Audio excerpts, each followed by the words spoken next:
뉴스킹 3부 시작합니다. 자, 오늘도 뜨거운 이슈를 풀어보는 뉴스킹스맨 시간입니다. 양지열 변호사 나오셨습니다. 안녕하십니까? 네, 안녕하세요. 양 변호사님 나오셨으니까 법률적 문제 좀 주로 오늘 짚어보도록 하겠습니다. 네.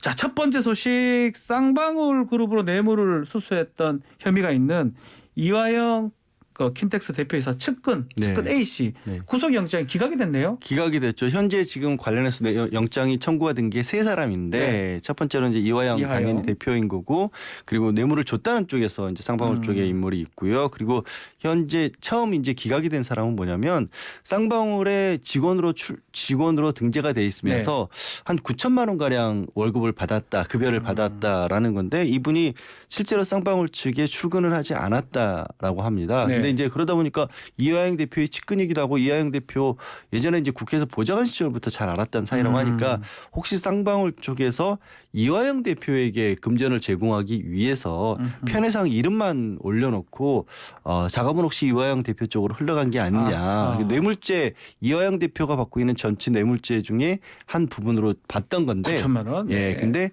이 기각이 됐습니다. 기각이 됐다는 거는 뭐 어떤 의미입니까? 뭐 도주의 우려가 없다는 겁니까? 도주 우려 같은 것도 없다라고 볼 수 있고요. 추가적으로 봤을 때 이 사람을 구속이라고 하는 게 결국엔 이제 수사에 필요하다라는 거 아니면 형의 집행을 위해서 필요한 건데 도주 우려도 없고 특별히 이 사람이 그 전체 범죄에서 차지하고 있는 비중도 굉장히 낮아 보이기 때문에 굳이 구속 수사까지 할 필요는 없다. 그래서 방어권 보장을 해줄 필요가 있다라고 그렇게 법원이 밝힌 거죠. 그러면 앞으로 이제 있을 두 사람 이화영 대표 또 그리고 쌍방울 측 관계자 이 두 쪽 사람인데 이쪽도 지금 구속영장이 청구된 상황이거든요. 어떻게 예상하십니까? 뭐 이렇게 놓고 본다라면 사실 그쪽 그러니까 새로 27일 날 이제 영장 실질 심사를 하는 과정이 남아 있긴 한데요. 액수가 전체적으로 액수를 보면 뭐 편의를 제공받은 거, 예를 차량 제공받은 거 이런 것까지 그리고 조금 전에 말씀드린 9천만 원까지 다 합하면 한 4억 원 가량 되기로 해서 굉장히 높은 액수긴 한데 과연 이게 뇌물죄는 대가 관계가 있어야 되잖아요. 대가성. 근데 대가 관계가 당시에 이제 전 의원이었고 그다음에 쌍방울 사회이사였고요. 그리고 또 실제로 이제 평화부지사로 할 때까지도 법인카드를 이제 쌍방울 측에서 계속해서 받았기 때문에 문제가 된 거긴 한데 그럼 평화부지사가 했던 일이 뭐냐? 우리 대개 뇌물죄 같은 경우는 그 공무원들 중에서 예를 들어서 인허가권을 가지고 있는 사람들 이런 사람들이 많이 가지 않습니까? 그렇죠. 근데 평화부지사이기 때문에 실질적인 그런 권한이 있는 건 없거든요. 평화부지사니까 북한하고 그래서 이제 검찰에서 언론을 통해서 알려진 바로는 대북 사업에 있어서 어떤 진출과 관련한 기회를 좀 받으려고 한 게 아니냐라는 건데 좀 막연해 보여요. 그러니까 평화부지사가 실제로 대북 사업에서 무슨 일을 할 수 있었을까라는 것도 하나가 있고 또 뭔가 많이 의욕적으로 추진하려고는 했지만 현실적으로 이루어진 건 없잖아요. 그러다 보니까 과연 대가 관계를 얼마나 밝혀낼 수 있느냐 이 부분이 아마 영장이 발부가 되느냐 안 되느냐의 가장 결정적인 키가 되지 않을까 싶습니다. 검찰 입장에서 이 영장 발부, 특히 이화영 대표의 영장 발부 여부가 뭐 앞으로 있을 이재명 대표라든지 그거하고 직결되는 것 같습니다. 다들 그렇게 보는 거죠. 그리고 왜 쌍방울 관련해서 최근에 이렇게 수사가 많이 나올까? 쌍방울 얘기들이 많아요. 변호사비 대남 얘기도 있고요. 사실 변호사비 대남 얘기도 그렇고 뭐 킨텍스와 관련된 부분도 그렇고 벌써 2, 3년 전부터 계속해서 나왔던 얘기인데 끊이질 않고 있거든요. 끝나지 않습니다. 끊하지 않고 있는 그 부분은 결국 이재명 민주당 대표 때문인 것 같다라는 거고 말씀하신 것처럼 이화영 지금 대표도 이재명 지금 대표와의 관계가 깊기 때문에 수사를 받는 게 아니냐라는 게 중론인 것 같고요. 그래서 이 부분이 영장이 기각이 된다면 또 이재명 대표 쪽으로 가까이 가는 데는 또 실패가 되는 멀어지고 거죠. 발부가 된다면 어느 정도 다가갈 수는 있고. 근데 그것도 저는 알 수는 없다라고 봐요. 왜냐하면 말씀드린 것처럼 이재명 대표가 초선 의원이잖아요. 그러니까 이화영 지금 킨텍스 대표 같은 경우는 이제 국회의원 출신이고 국회에서 들어오긴 했지만 17대 의원을 했습니다. 17대 의원을 했지만 이재명 대표가 여의도와 직접적인 연관관계가 별로 없어요. 그래서 그 부분이 좀 검찰 입장에서 봤을 때는 수사하는데 어려움을 좀 겪고 있는 게 아닌가라는 생각이 듭니다. 자, 이런 가운데 쌍방울 수사팀 좀 변화가 있는 것 같아요. 지금 수원지검 2차장이 그 수사팀의 윗선이었는데 이 감사원을 파견을 보내고 지금 김영일 평택지청장을 직무대리로 발령을 냈는데 김영일 검사지청장이 누굽니까? 이거는 거의 수사 지휘처럼 보이거든요. 사실상에. 왜냐하면 이 말씀하신 것처럼 김명일 평택지청장이 이전에 이제 전형적인 특수부 검사이고요. 현재 이제 윤석열 대통령이 서울 중앙지검점에 있었을 때 당시 인지수사라는 게 검찰 내에서도 제일 특수부가 많이 하는 그러니까 네. 경찰에서 뭔가 사건을 가지고 왔었을 때 그걸 가지고 하는 게 아니라 검찰이 직접 들여다보고 여기 문제가 있다는지 여기를 좀 뭐 수사를 해야겠다 했을 때 하는 게 인지수사지 않습니까? 그거의 핵심 부서를 당시에 한동훈 현재 법무부 장관이 맡고 있었고 한동훈 법무부 장관 밑에서 직접적으로 수사 담당을 했던 게 김영일 검사예요. 그리고 이분이 이제 윤석열 대통령이 검찰총장이 됐었을 때는 대검 정보과에 갔었거든요. 대검 수사정보과. 예, 수사정보과에 이른바 뭐 검찰총장의 눈과 귀라고 하는 그 역할을 맡았던 분이 이 부분이 갑자기 쌍방울 수사에 직접적으로 담당자로 온다는 얘기는 말씀드린 것처럼 사람을 어떻게 쓰느냐만큼 그 어떤 수사에 있어서 중요한 게 없잖아요. 그래서 저는 법무부 이거 더군다나 인사철도 아닌데 딱 한 사람만 찍어서 올려왔다는 게 수사지휘 아닌가라는 생각이 들 수밖에 없는 그런 상황인 거죠. 또 뭐 지금 알려진 바에 따르면 IDS 홀딩스 김성훈 주범이죠. 그 사건 때 편의 제공을 했다 해가지고 문제가 된 바가 있던 것 같아요. 사실 이 부분이 저는 더 큰 문제인 것 같아요. 왜냐하면 모르겠습니다. 특수부 검사로서 얼마나 뛰어난 분인지 모르겠으나 올 1월에 말씀하신 걸로 지금 검찰 내에서도 견책을 받았거든요. 견책이라고 하는 거는 그 징계 자체로는 그냥 와서 조심해라 앞으로 이런 정도 때문에 큰 건 아닌데 문제는 그 내용이 그 IDS 홀딩스라고 하는 게 1조 원 가량의 피해를 입혔던 굉장히 큰 범죄인데 그 책임자를 김영일 당시 수사검사가 이제 본인의 검사실로 불러서 뭐 전화를 사용하게 해준다거나 다른 어떤 뭐 식사 제공을 해준다거나 그리고 다른 사람들도 이게 구속되는 다른 사람들도 검사실에서 만나게 해줬다라는 것 때문에 견책을 받은 거예요. 지금 피해자들 같은 경우 어떤 주장을 하고 있냐면 그런 식으로 해서 그러니까 어떤 정보를 빼내서 다른 수사를 하기 위해서 이 책임을 져야 되는 사람에게 책임을 제대로 못 묻게 만든 게 아니냐. 그리고 혹시 그 과정에서 2차 범죄를 모의했으면 어떻게 할 것이냐. 그럴 가능성도 있는 거잖아요. 라는 문제를 제기한 거거든요. 근데 이게 전형적으로 과거에 잘못된 방법의 수사로 꼽히는 거거든요. 이거 혹시 들으시는 분이 아니 어찌됐든지 간에 그 나쁜 놈 때려잡으면 되는 거 아니냐라고 생각할 수도 있지만 그 과정에서 진짜 주범격들이 제대로 처벌을 못 받고 또 말씀드린 것처럼 2차 피해 같은 것들이 만들어질 수도 있는 그런 방법의 수사이기 때문에 그렇게 해서는 안 된다는 또 의견이 더 많거든요. 근데 그분이 유능한 검사라는 이유로 이런 책임을 다시 맡게 되는 게 과연 적절한가 또 그 부분도 의문을 던질 수밖에 없죠. 그렇다면 이 김영일 검사가 이재명 대표 수사를 맡는 거라 뭐 진배 없는 거잖아요. 사실상 그렇게 되는 거죠. 그러면 그 이번 인사에 담긴 의미 결국에는 이재명 현재 대표를 향해서 또 한 발짝 더 강한 수사에 어떤 엑셀을 걸었다고 할까요? 그런데 말씀드린 것처럼 이분이 사실 견책을 받았다라고는 하지만 제가 제기한 의문, 실제로 고발도 이루어졌어요. 피해자들로부터. 그 과정에서 혹시라도 범죄의 어떤 모의가 있었던 거 아니냐는 의혹을 제기를 했는데 그 부분은 수사도 아예 안 됐거든요. 그래서 그런 부분, 그런 어떤 문제가 있는 분을 굳이 이런 수사를 맡겨야 된다라는 게 그럼 이재명 대표에 대한 수사의 의지를 보여준 게 아닌가라는 생각이 드는 거죠. 자, 두 번째도 법률 얘기인데요.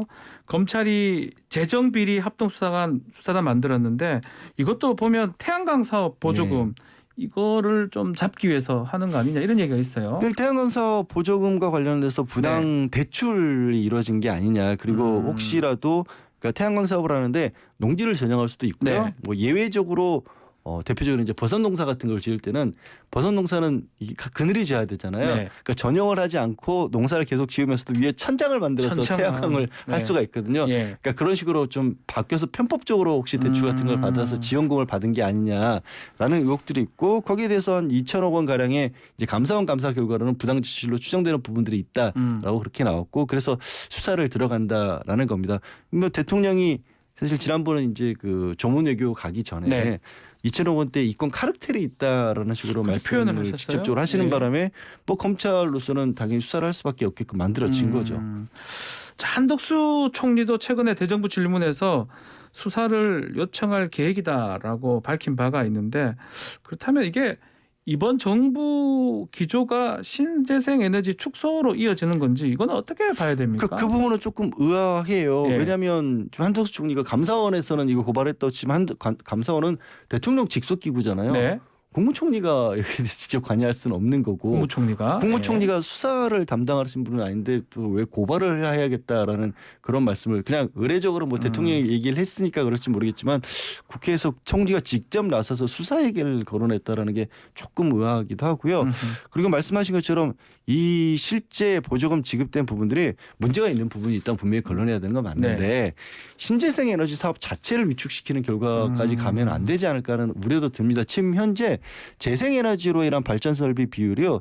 전체 에너지 생산 설비 비율로 따지면 20% 가까이 육박하고 있어요. 그러니까 설비를 놓고 본다라면 원자력 발전보다 또 오히려 많아졌습니다. 예. 근데 이제 아직까지는 이제 효율적으로 전력을 거기서 생산하지 못하고 있다는 문제가 있는데 그리고 첫 번째 그게 문제고 두 번째는 보조금 지급된 부분이요. 예. 그러니까 지금 이제 가장 핵심적으로 들여다보고 있는 부분들은 담보 비율보다 더 높게 예를 들어서 뭐 이 재산이 한 1억 원 가량에 해당되다 보면 1억 5천을 대출해 준 게 다 부당이 될 수 있다라는 취지 그 부분을 제일 많이 들여다보고 있는데 실제 금융권에서 회수율 그러니까 이자 회수율 같은 걸 보면 문제가 되고 있는 부분이 거의 없다라는 또 경제적으로는 따져서 그런 부분도 있거든요.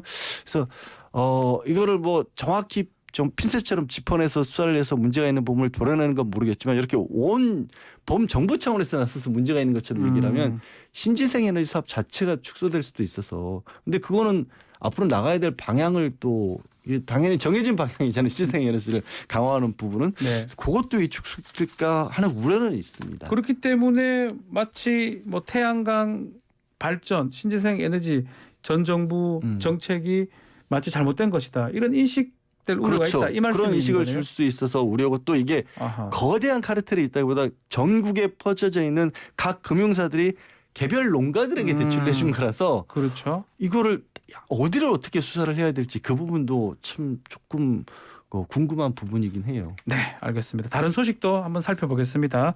검찰이 방송통신위원회를 압수수색을 했네요. 예, 이것도 조금 뭐 좀 범상치 않은 그런 내용으로 보이는데 TV조선을 재승인해 주는 과정에서 점수를 일부러 깎은 게 아니냐라는 의혹을 제기를 한 겁니다. 그러니까 감사원에서 이 TV조선 좀 평가 점수 중에서 공적 책임 그리고 공정성 영역에서 전체 만점에서 한 절반도 못 미치는 점수를 받았다라는 거죠. 이렇게 받을 경우에는 이 조건부 재승인을 받을 수 있다. 공정성 부분이 너무 떨어진다. 네, 공정성이 한 100점 만점에 50점도 못 받았다는 겁니다. 근데 이거를 심사위원들이 의도적으로 낮게 조정한 것처럼 보인다라는 거고 언론을 통해서 알려진 바는 그 조정했다라는 걸 보이는 게 수정을 한 것으로 보인다라는 거예요. 수정 바꿨다. 근데 그래서 이거를 검찰에 이 수사 참고 자료로 통보를 해서 이것도 또 서울 북부지검 내 특수부에서 수사에 나선 겁니다. 그래서 방통위를 압수수색을 한 거죠. 네, 본격적인 강제 수사인데 지금 위원장이 한상혁 방통위원장이잖아요. 전 정부에서 임명된 사람인데 만약 한상혁 방통위원장이 아니었다면 또 감사가 가능하지 않았을 것이다. 이런 얘기도 있거든요. 최근에 감사원이 뉴스에 굉장히 많이 나오고 있죠. 방통위도 그렇고 대표적으로도 그 권익위원회 같은 경우에는 뭐 두 달 동안 계속해서 감사를 하는 거 찾아볼 수가 없는 일이거든요. 그리고 방통위원회 이번에 문제가 되고 있는 게 외부 전문가들이 심사를 한 겁니다. 외부 전문가들이. 대학 교수 대부분 이제 대학 교수라든가 방송 전문가들이 했는데 그분들 연구실까지 압수수색을 했거든요. 근데 점수를 매기는 거는 아시겠지만 이게 각자의 전문 영역에서 주관적 판단으로 하는 거거든요. 공정성이라고 하는 부분인데 그거를 점수를 수정을 했다라고 해서 모의를 했다. 또 이게 이제 각각의 전문가들이 뭐 모여서 회의를 하는 게 아니고 채점표를 가지고 별도로 격리된 공간에서 점수를 매겼다라는 거죠. 그래서 수정을 할 때도 공개된 장소에서 수정을 했다라는 거거든요. 그러니까 공개된 장소에서 수정을 했으니까 또 감사원에서도 수정됐다는 걸 알 수 있었을 거 아니에요. 그러면 어떤 방법으로 이 주관적 어떻게 보면 평가 기준에서 채점한 거를 의도적으로 모의를 해서 감점을 했다라고 만들 수 있을까? 볼 수 있을까? 어디로 짚어낼 수 있을까? 그 부분도 좀 궁금해요. 무슨 범죄가 돼요? 저도 변호사, 우리 양 변호사도 변호사인데. 이건 이제 업무방해가 될 수가 있겠죠. 업무방해죄 된다고요? 업무방해가 될 수가 있죠. 그래서 업무방해가 된다고 할지라도 다시 한번 말씀드리면 채점이거든요. 통상적인 이런 범죄들을 발견하는 스타일로 보면 뭔가 돈이 오가거나 그런 걸 보고 찾아내는 게 이제 가는 건데 이거는 이건 지금 돈이 오갈 수 있는 상황이 아니잖아요. 그것도 아닌데 네. 그냥 뭔가 수정된 걸 보고 이제 그리고 잘못된 공정성이라고 것이다. 하는 부분의 평가 기준이라고 하는 게 예. 참 모호할 수밖에 없는 거거든요. 문제가 어떻게 될지 네. 사실 이것만 봤을 때는 명확하게 알 수는 없지만 어쨌든 뭐 수정을 했고 오늘 공교롭게도 말씀드린 게 세 가지가 다 모호한 거지. 네, 뚜렷하게 정확하게 막 떨어져 보이는 게 잘 안 보이네요. 법률 네. 공부를 오래 했지만서도 이거 뭐가 떨어지는지는 정확하게 모르겠는데 어쨌든 간에 뭐 의도적으로 공정에 반하게 했다면 문제가 되는 거고 네. 그게 어떤 법률이나 어떤 범죄가 될지는 좀 지켜봐야 되겠네요. 네, 그렇습니다. 네, 알겠습니다. 자, 오늘 말씀 여기까지 듣겠습니다. 감사합니다. 네, 고맙습니다. 킹스맨의 양지열 변호사와 함께했습니다.